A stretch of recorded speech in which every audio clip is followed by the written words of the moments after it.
All right, class, ready to get started? All right, so a little different, no slides, no VS Code today. So today, as promised, we're gonna do review for just the topics on quiz 7, right? So we went over kind of more general things about statistics, where we've been on Monday's lecture.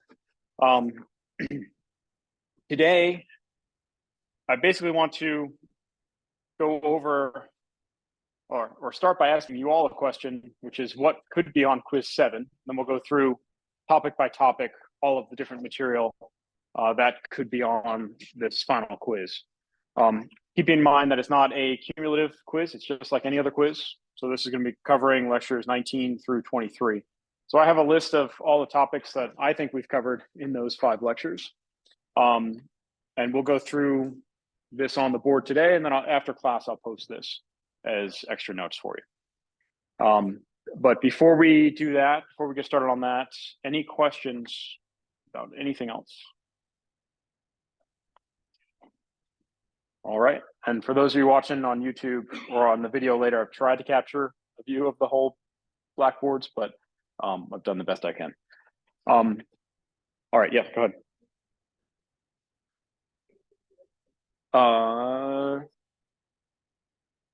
I'm not sure if that's gonna get all the boards. Let's see, because I might only get one of the boards. I have all the boards. Yeah, that only gets one board. I have all the boards, but just not head on from here. So, but it'll be supplemented by, there we go, the list afterwards. Yeah. All right. Anything else? Any other questions? Okay. So then I'm going to turn it around to you, and I'll fill in where needed. So, what could be on quiz 7? Anybody? Give me a topic. Yeah. The boxes. The boxes. Yeah, so let's start there. So that was so lecture 19 and 20. More formally, we'd call that whole area factorial design.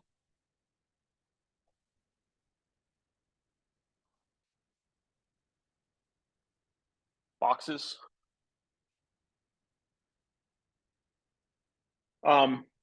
Okay, so within the boxes, what kind of topics did we cover?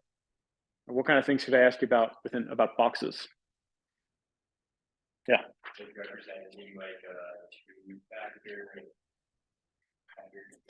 Yeah, so we have two level factorial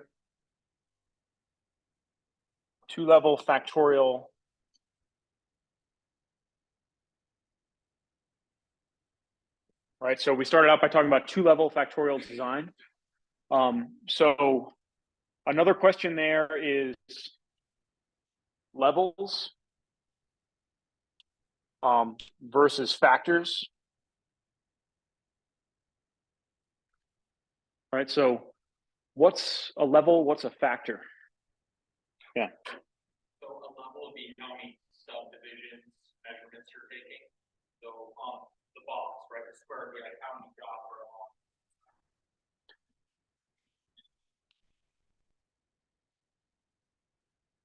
Yeah, so this would be, so in this case, I have, this is 2 levels. And I have 2 different axes. Sorry, I have 2 different axes, X and Y axis. And therefore I have 2 factors. This is 2 levels of 2 factors. Now it's not necessarily, just to correct that, it's not necessarily the number of measurements I take, because I might be doing replicates at each one of these conditions. Okay, so that's yet another thing that would influence the number of measurements that I have.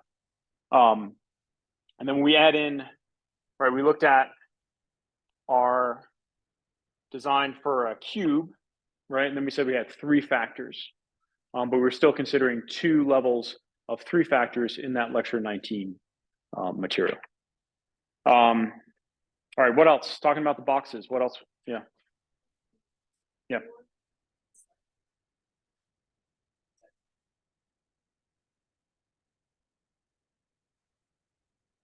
So on quiz 7, will there be anything where we have data points at the middle? So when do we use data points at the middle of our boxes? and then Faith, I'll get to your question. When do we put data points at the middle? What's that? So we said, yeah, so the chart is another thing I want to talk about in just a second. So I want to talk about the chart. But we looked at, for example, factorial design, where for a two-factor factorial design, we considered, the box plus the star.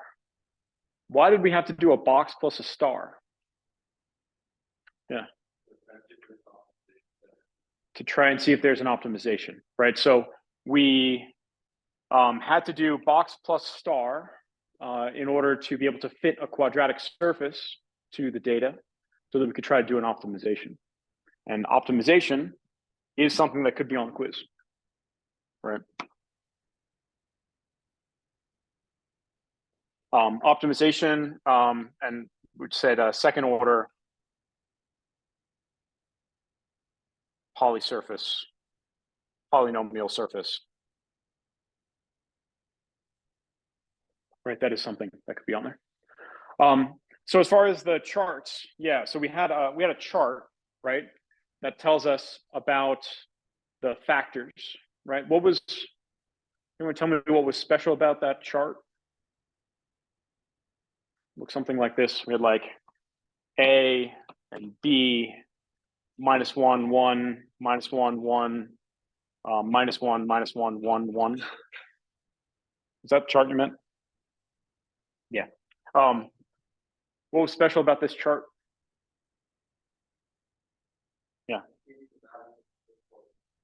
It gives us, so this is specifying the values at each of those points in this kind of like a non-dimensional sense. It's saying that this is for a two-level design, right? So I have two levels of each factor. It's telling me that this is the corner where I have the low level of factor A, the low level of factor B. This is the corner where I have the high level of factor A, the low level of factor B, and so on. But there's something else, right? So it tells me what the values are in this kind of non-dimensional form. But then what else? There's something else special about this chart. Actually, there are two other special things about this chart. Yeah. So it covers every possible combination of our two-level factorial design, right? And this is, when we say two-level factorial design, we mean that we are testing all of those different combinations. What about the order of this chart? The order always stays the same. Yeah, we call it the standard order, right? So this chart is in standard order.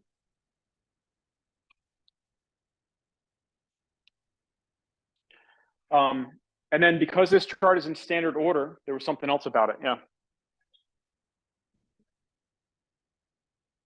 Yeah.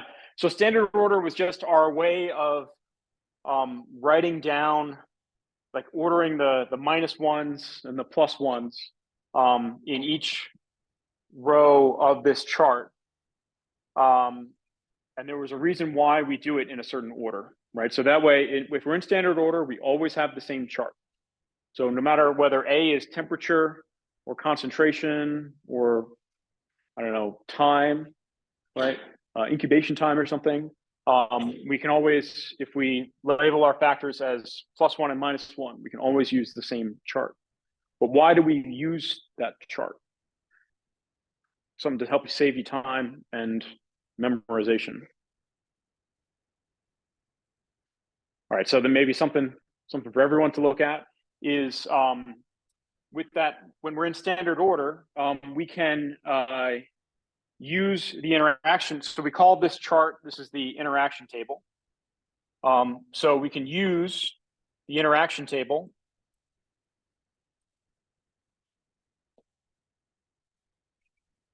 to help us calculate the mean effects of the different variables.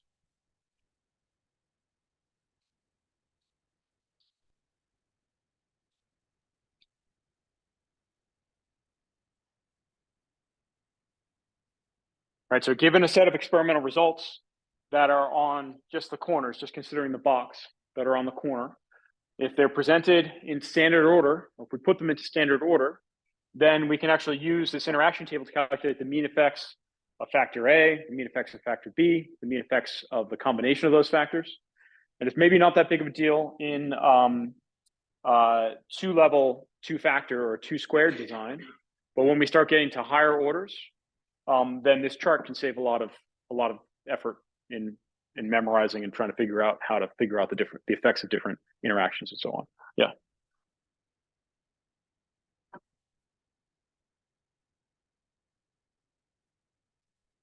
That's what standard order. So standard order. So as long as they're all represented, then we could be running a full factorial design. But standard order helps us to use this interaction table to compute the mean effects. And so then having it in this order matters. That makes sense? So by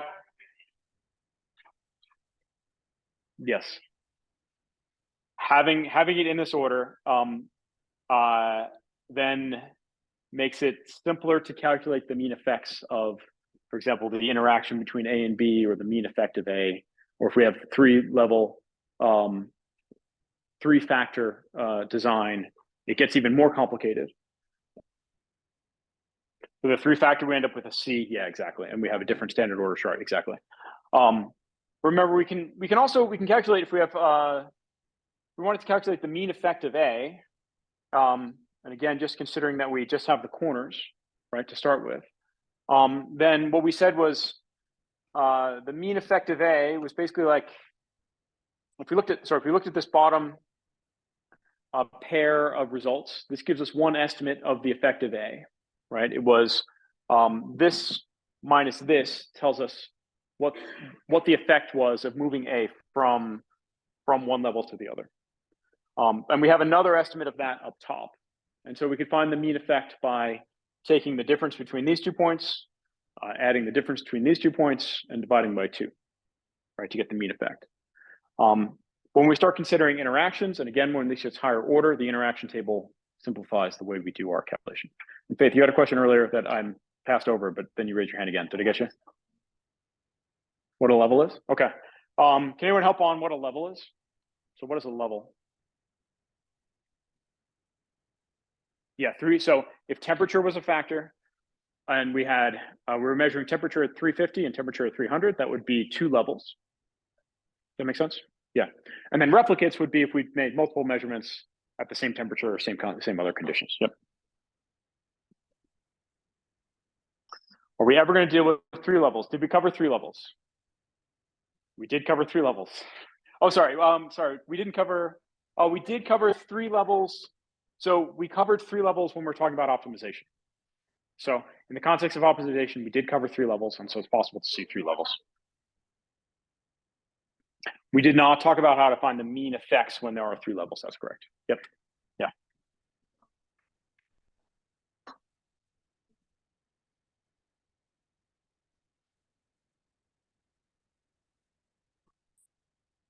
So confidence intervals. So we have confidence intervals. I just want to take a step back before we get to answering your question. Okay, so we had confidence intervals. But they were confidence intervals on what? If you remember, so within the context of our factorial design, we did discuss confidence levels. Does anyone remember what they were confidence levels on? This might be the answer to your question. The mean effect. Yeah, so it was confidence levels on the mean effect, right? So confidence intervals on mean effect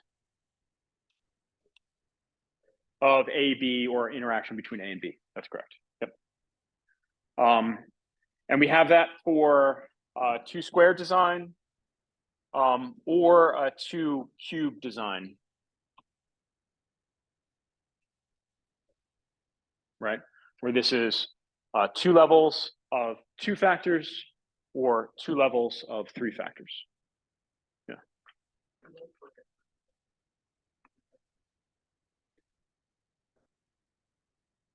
Yeah, exactly. Yep. And so when we're computing the the mean effect. So if we have now the cube, right, instead of just the box, or I guess it's just a 3D box, and we're still considering, and now we have a 2 cube design, right? So we have 2 levels of each of 3 factors. Then if we want to find, I haven't drawn the ones in the back, but there's the one in the back. Then now we have, if we look at, let's say this is factor A is going in that direction, right? So it could be temperature 300, temperature 350, if factor A is temperature. Then we now have 4 estimates of the effect of temperature A. It's 1, 2, 3, 4. And so we take the average of all 4, right, to find the mean effect. But this is where the order of this chart really does matter, because we can also ask questions about the interactions between A and B, or A and C, or A, B, and C. And you could reason out how that works on the cube, right? And what effects are working in which direction, which combination effects are working in which direction. But the easiest way is we can use the standard order, a chart, the interaction chart in standard order to simplify that calculation. I'm saying that's something to look at. All right, what else do we have on factorial design?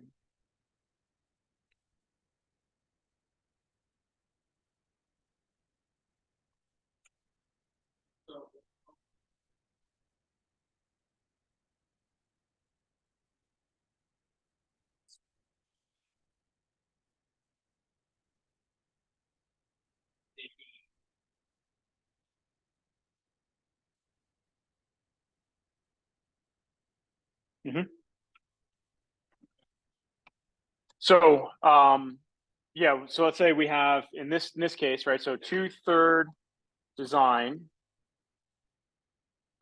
We have s squared is equal to 1/8. I'm just going to say the sum I is equal to 1 to 8 of si squared. This is the standard deviation of each one of the corners, right? So we have 8 corners of the cube. This is the standard deviation from each corner of the experiment cube. No, this is the standard deviation, not of the grand mean of all values. Each si, right? If we label this corner 1, this would be the standard S1 would be the standard deviation at corner 1 of all replicates at corner 1, right? S2 would be the standard deviation of all replicates at corner 2. Okay, and then this is just the average of all of those standard deviations. So if we didn't have replicates, yeah, then these SIs are undefined, and then we cannot calculate this. So in the context of those confidence intervals, we need replicates. That's correct. Yep. Okay, other questions or other topics within factorial design? So maybe lecture 20 was also factorial design. So what else did we talk about? So after we talked about just the cube or the box, we added on the star. So we could do the quadratic surface fitting. What else could we talk about with regards to that? Response surface, right? So we can talk about response surfaces. So we talk about response surfaces. So when we do this second order polynomial surface fitting, the idea there is to fit the response surface. And then oftentimes what we're doing with that is trying to optimize it, right? Trying to find a local minima or a local maxima, depending on what our objective is, right? And we went over 2 ways of doing that. What were the 2 ways we talked about for optimization? So if we have a polynomial surface, how do we optimize? Yeah. So we could just iterate. If we have an arbitrary surface, we could iterate, right? So we can do it, I'll say more broadly, we can do it numerically. So that could involve iteration until we try to find what the optimum is. It could involve, some other numeric scheme. I guess most of the numeric schemes have to do with the ways in which you update the iteration. But if we have a second order polynomial, what can we do to find the local minimum or maximum?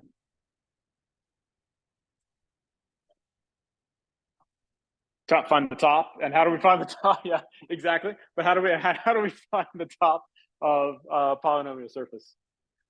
Derivatives equal to 0, right? So we could say derivatives equal so partial derivatives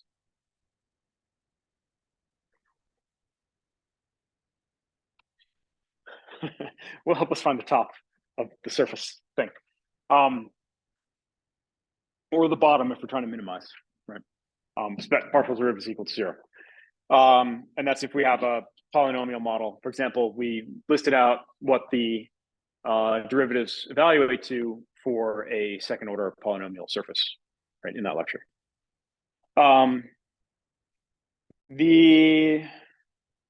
How do we actually do the response surface? How do we actually find the response surface? Like, what methods do we use to find the response surface?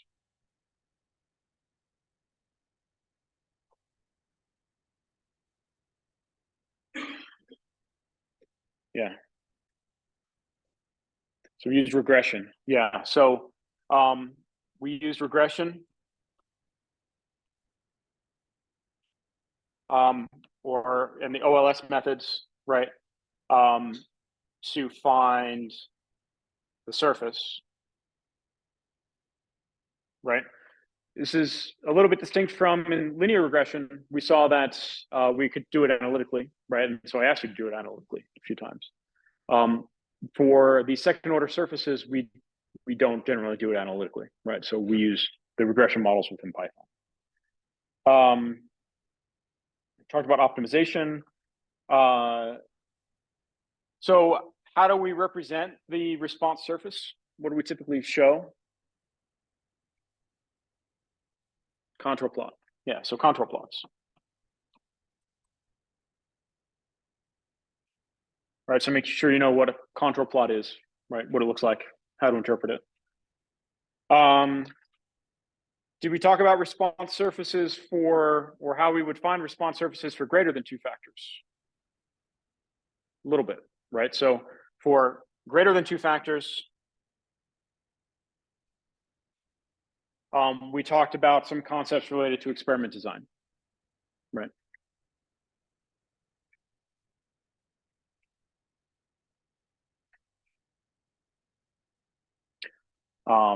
And that's about as far as we went on greater than 2 factors, but we did talk about like box Bankin design is like one of the famous examples, where if this is our cube, in a box Bankin design, we don't actually test on the corners, we end up testing on the middle of these faces and at the center point, right, of the cube. And this helps us to then be able to fit a response surface with the minimum number of points, right? So we can save on experiments. Yeah. Do we need to like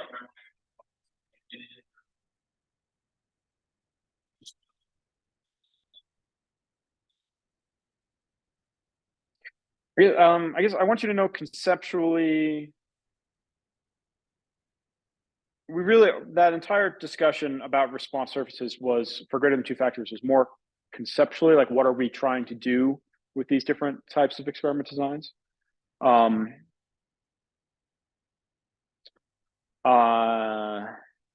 guess I'm not asking you to memorize exactly the types, but you should know generally, broadly, what these different types of designs are.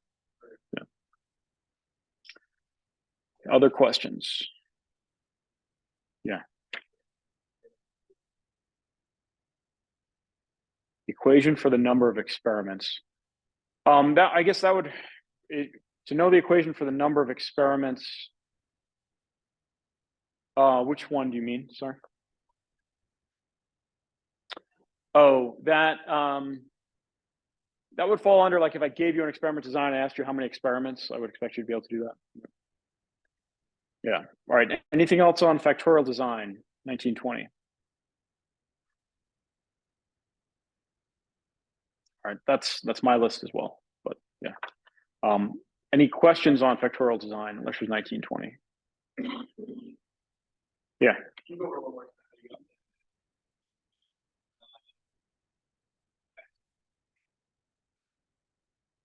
Yeah. So let's look at so if we have two factors, right? And let's say this is A and this is B, right? And we said we can represent these as -1 to +1, and B is going from -1 to +1, right? So these are my four corners that I'm evaluating, that I ran my experiments at. If I want to know the impact of raising A, right, from -1 to +1, this, I could just take the difference between this point and this point, and that gives me one estimate of the effect of raising A, right, from -1 to +1. This is another estimate of raising A from -1 to +1. It's just at a different level of B, right? And so my mean effect would be, so if I label this as 0.1, sorry, there's a lot of ones and so on. If I label this as 0.1, this is 0.2, just being careful to follow my standard order. This is 0.3, and this is 0.4, right?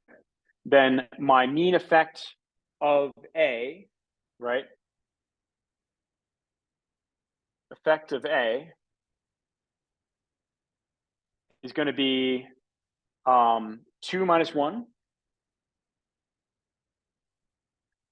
plus 4 minus 3 divided by 2. Make sense?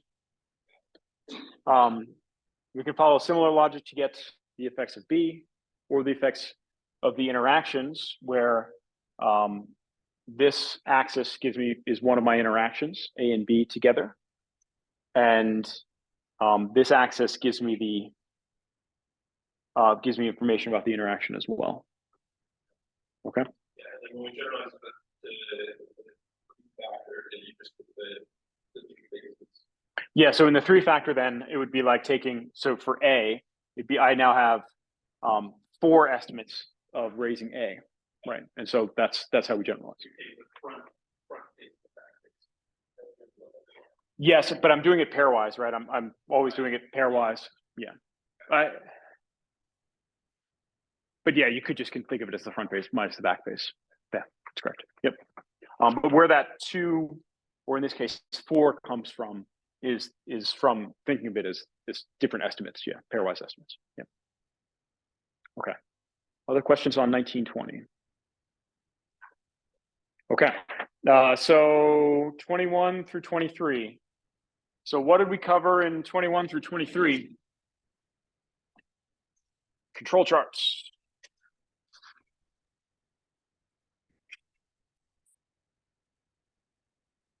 Erase this. Definitely not something we talked about.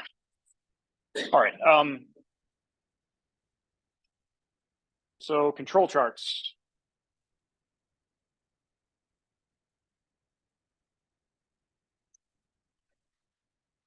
All right. So what do we use control charts for?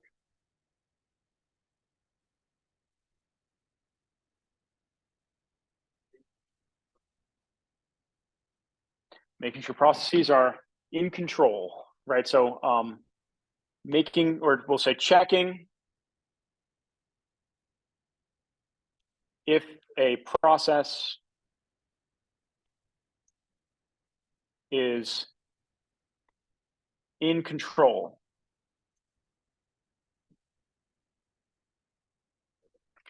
Now, what did we mean by in control? Because it has a very specific meaning here. So it means within range. We'll just say, before we define what the range is, it just means it's within range of what we typically see for this process, right? So it doesn't mean you're going to have a class eventually on process control. This doesn't mean like, is the controller running? The process controller is probably running, right? There's probably some process controller running, even if it's not in control based on our control charts. It also doesn't mean that we're necessarily meeting spec, right? So whether or not we meet some specified target, that's not what we mean when we're saying, when we're checking whether or not a process is in control. Depending on how that target is defined, our control chart could be more or less stringent than the specification for our actual final product.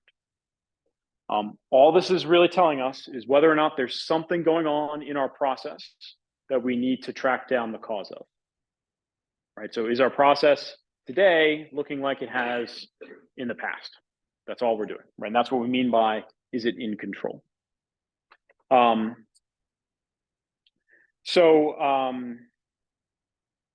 We often do this with, just right, because this just came up, 3 sigma control charts.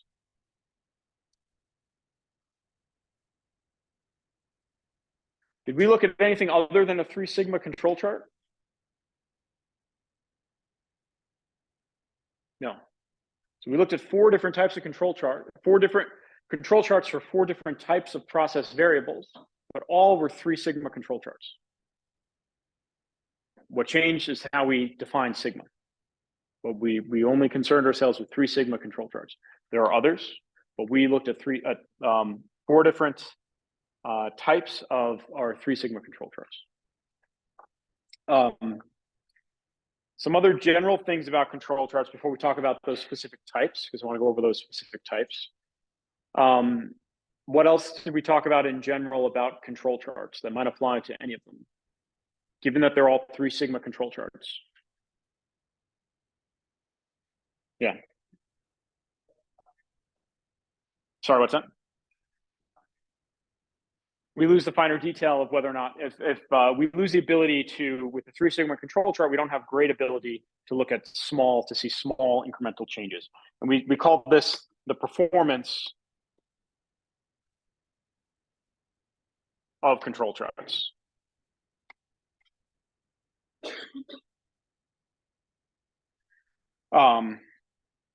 And then we also discussed how there are some possible supplemental rules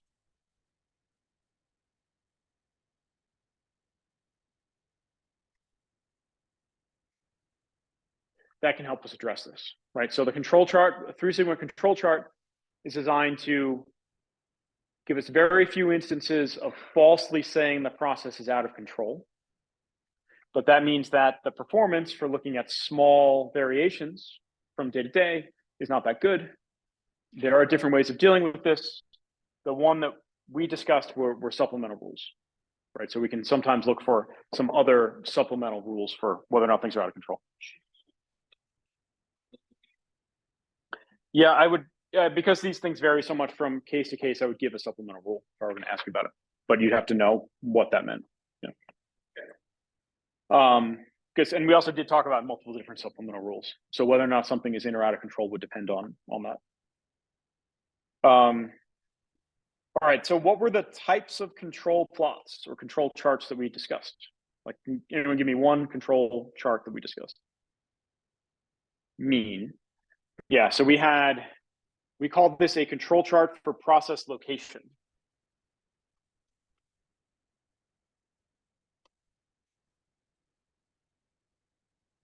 Or mean.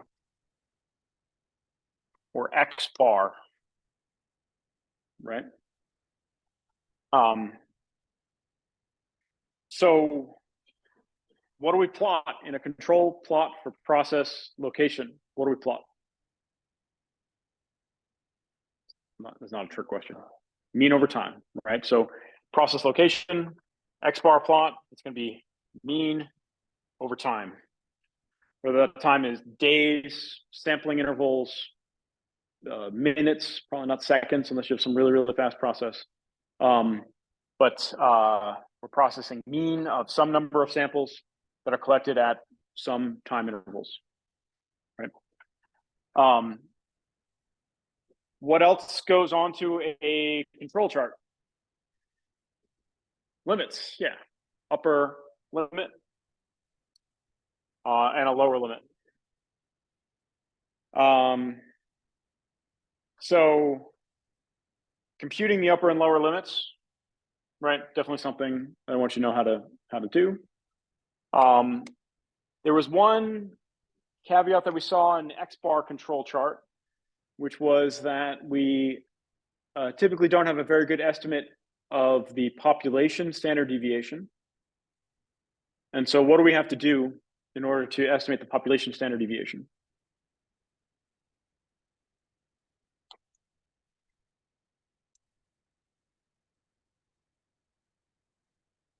Yeah. Yeah, so we had a correction factor, right?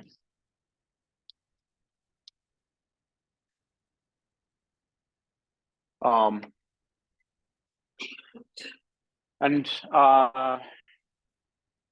computing it relies on the gamma distribution, or we said chi-square distribution is a special case of gamma, but we didn't talk about how to compute the full-on gamma distribution. But if I were to give you values of the correction factor, I would expect you to be able to use those, right, and know how to use those.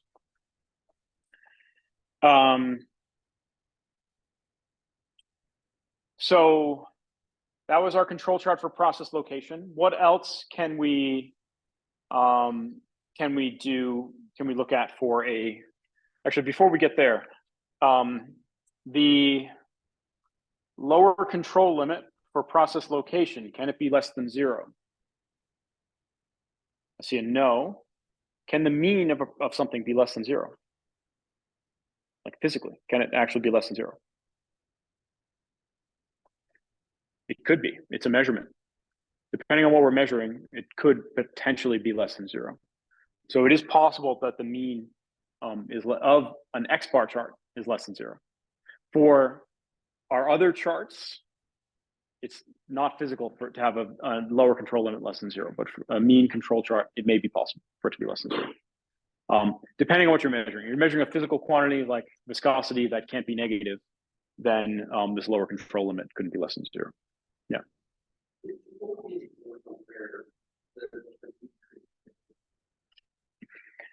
I don't know. I mean, maybe we're measuring maybe we're making a relative measurement of time instead of an absolute measurement of time, right? Maybe we're returning a relative or any relative measurement. We're measuring something relative to something else.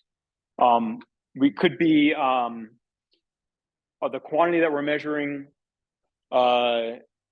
could be a ratio to a standard, right? So let's say we're measuring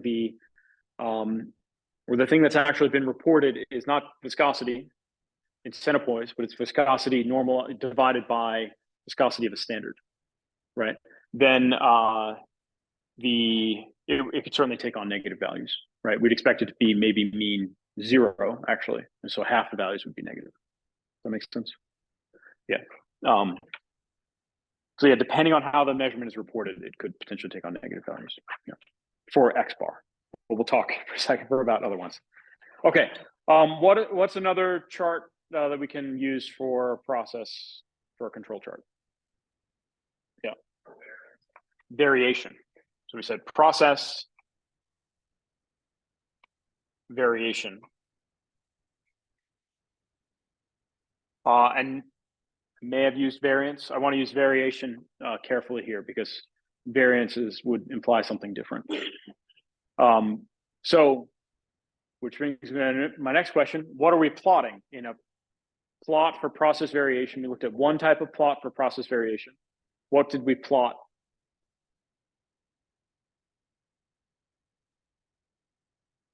Standard deviation. That's correct. Yep. So we plotted the standard deviation versus time. This would sometimes be called an S chart.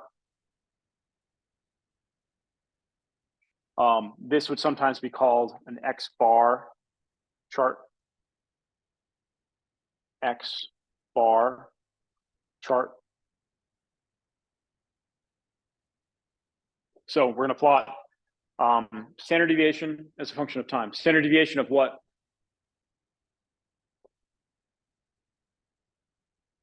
Also not a trick, but standard deviation of what am I plotting as a function of time? So what am I doing on each individual time point?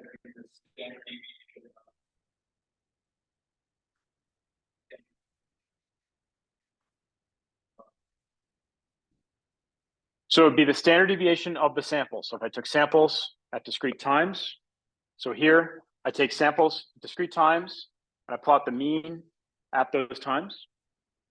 So here I have samples at discrete times. I plot the standard deviation at those times. Okay. Again, I have upper and lower control limits, right? Now, can the lower control limit of an S chart be negative? No, because standard deviation cannot be negative. So the lower control limit of an S chart cannot be negative. And so what do we do if we go through our formula and we end up with a lower control limit that's less than 0? We set it to 0, right? So what to do if LCL less than 0? And just as we had a correction factor for sigma, right, for population standard deviation that we had to use when computing the S chart, there's also that same correction factor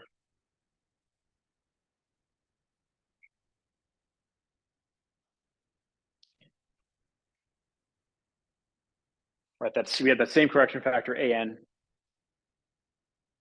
that we used here, right? Yeah. To calculate it by hand, you'd have to be able to look up the gamma distribution, which we haven't covered the gamma distribution. So, maybe I would give you a correction, like a chart of, or maybe a table of A sub n's, right? Yeah, I haven't finished the equation sheet, but that's likely going to be something on the equation sheet. So you'll see that. Okay. All right. What other kinds of control charts did we cover? P chart. Yeah, so this would be under attributes. Right, so we had a P chart. Sounds like something I've did with my toddler to try to get him to potty trained or something. But that's not what we're doing here, right? So we're plotting.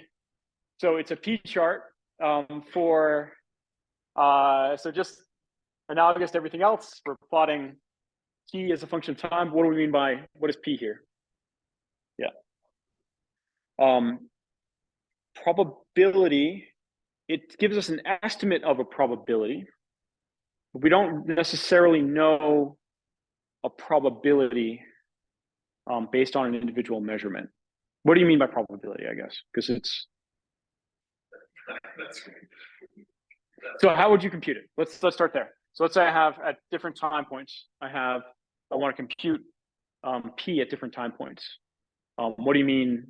What would I be computing?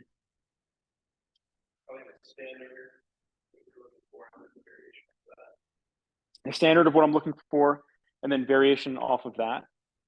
In this case, we're looking for, this would be, I would think of it more as proportion, where it's like the number of failures that we observed at a given point, which you could think about. The reason why I was pressing you on that is you can think about it as an estimate of the probability of failure at that time point.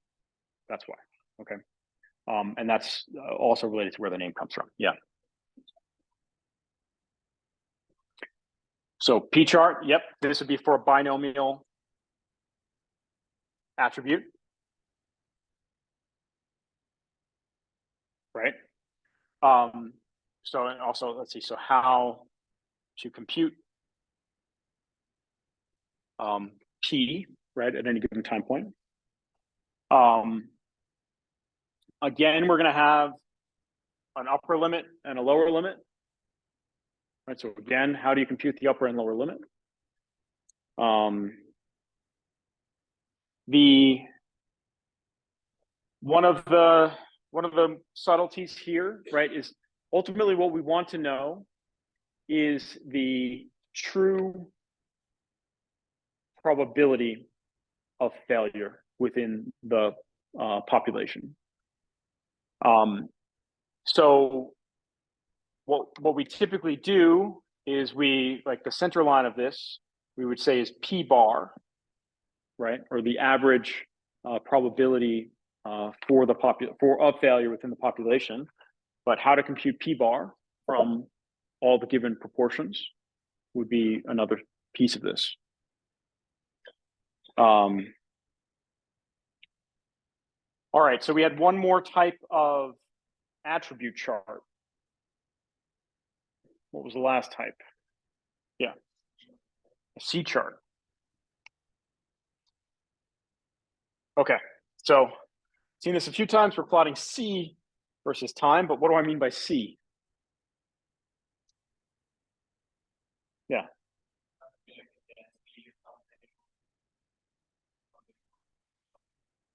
Something per area, something per time. It'd be like a number of defects, or it typically be number of defects per area or number of defects per time.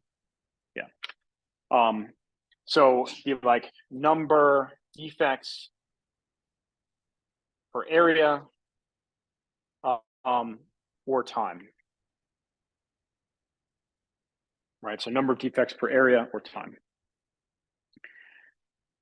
So what distribution governs a C chart? Poisson, I think I heard a few times, maybe just making that up, but Poisson. So this is a Poisson process.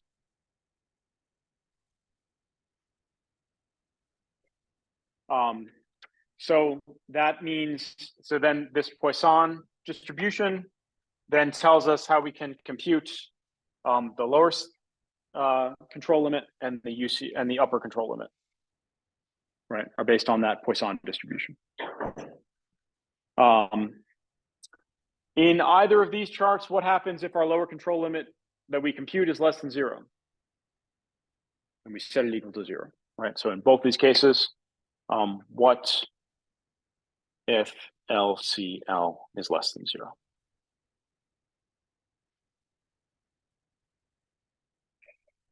Okay.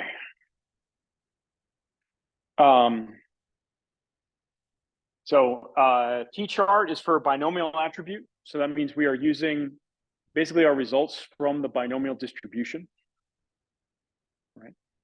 So this is based on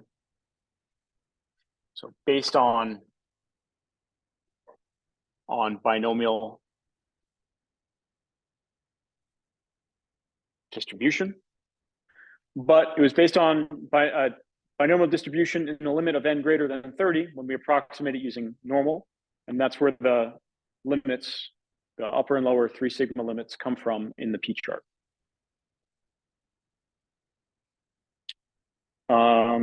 Anything else on control plots? Lecture 21, 23, yeah.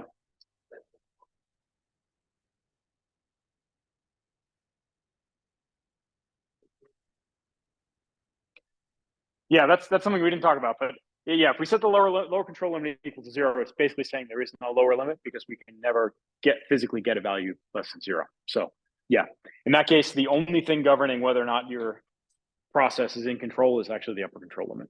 Yeah, practically.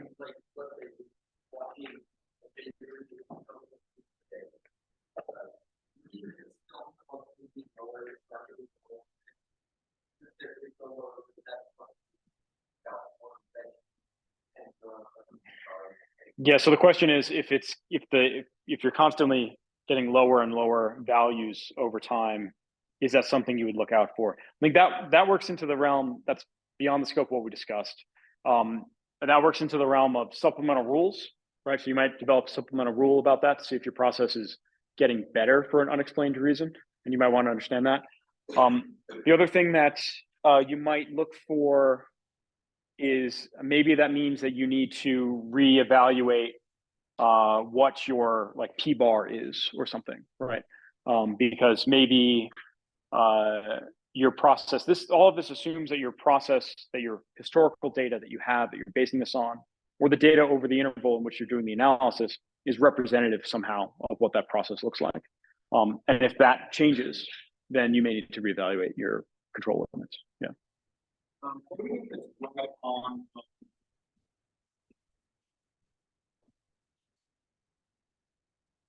Yeah, so if it's exactly equal to it, so formally for real valued numbers, which should never be exactly on that limit.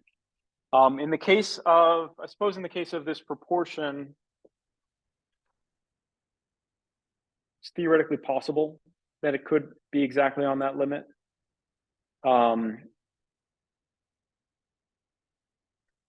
Yeah, I would say I have to look back to see whether we use a less than or equal to, or just a less than sign. I suspect if it's exactly equal to the limit, we would call it out of control.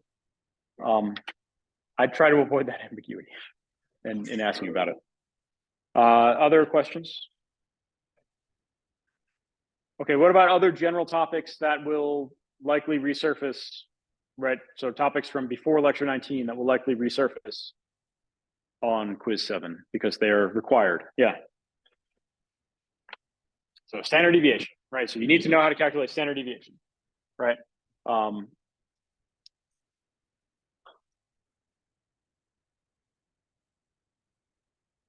Right. Population versus sample, right?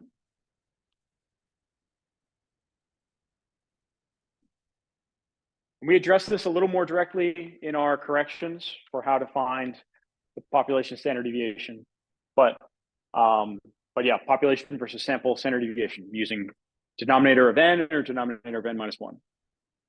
What else from earlier lectures is going to resurface here?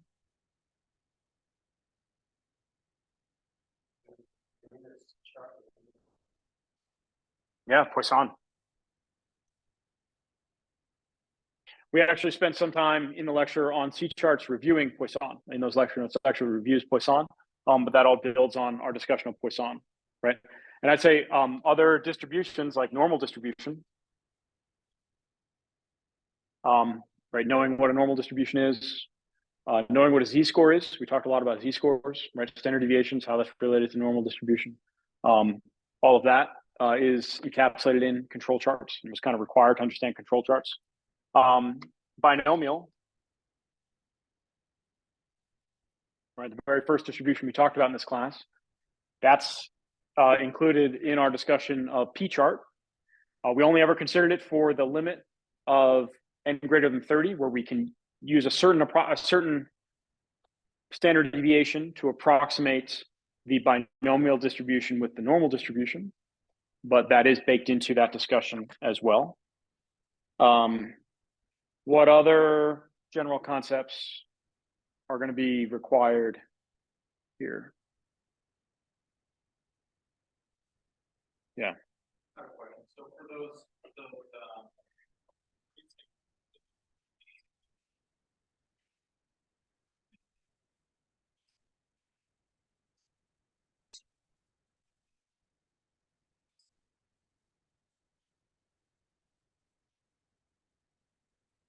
Yeah, so the question is, all of these are based on normal distribution. Would we ever need to know n is less than 30, so we would use the t distribution? We did not cover that in our discussion. So we've assumed that we have always assumed sample size is large enough that I can approximate the upper and lower control limits using the normal distribution. And I'll say that's generally the case because we tend to take many samples over time.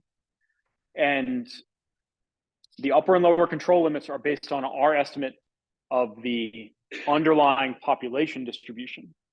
And so even if on a given day we're only taking 4 samples,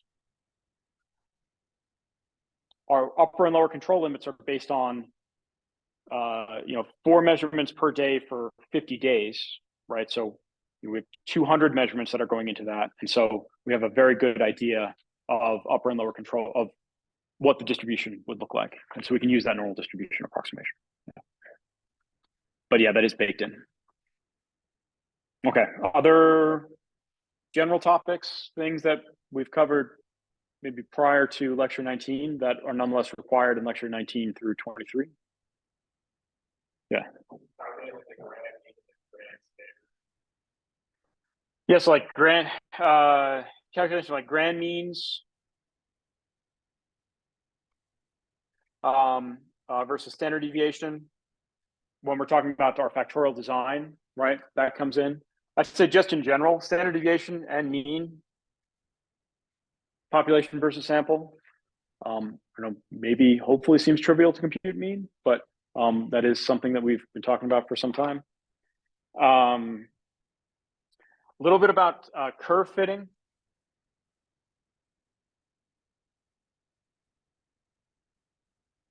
And how we actually execute curve fitting was baked into our response surface discussion and Python, right? So remember, there are many of these things that we actually do just in Python, and that kind of thing crops up on quizzes, and being able to do that kind of thing is required for some of the topics that we have here. Okay. And then just understanding, probabilities, just in general probabilities.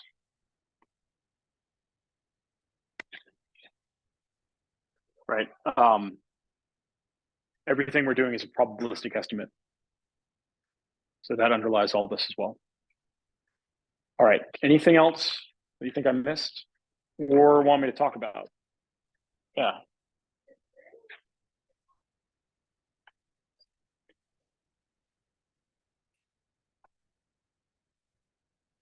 Yeah. So is there any way that hypothesis testing could be used for factorial design or response surfaces? Yes, but we did not cover hypothesis testing in the context of these topics.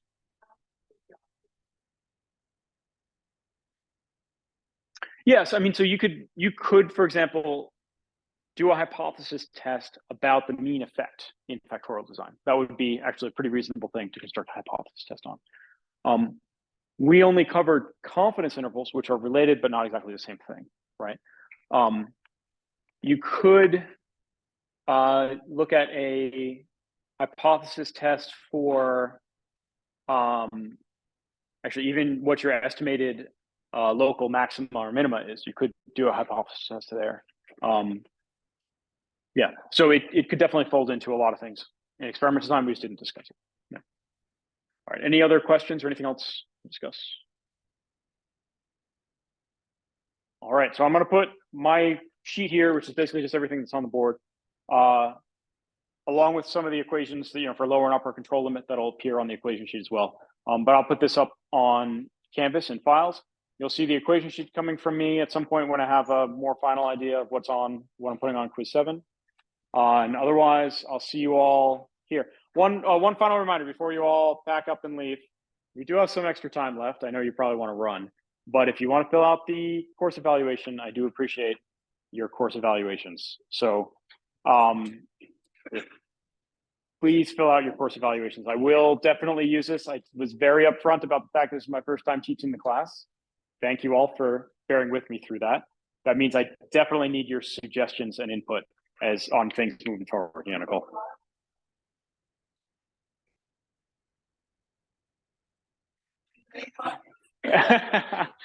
Yeah, that's a good question. I guess yes, I forgot about that.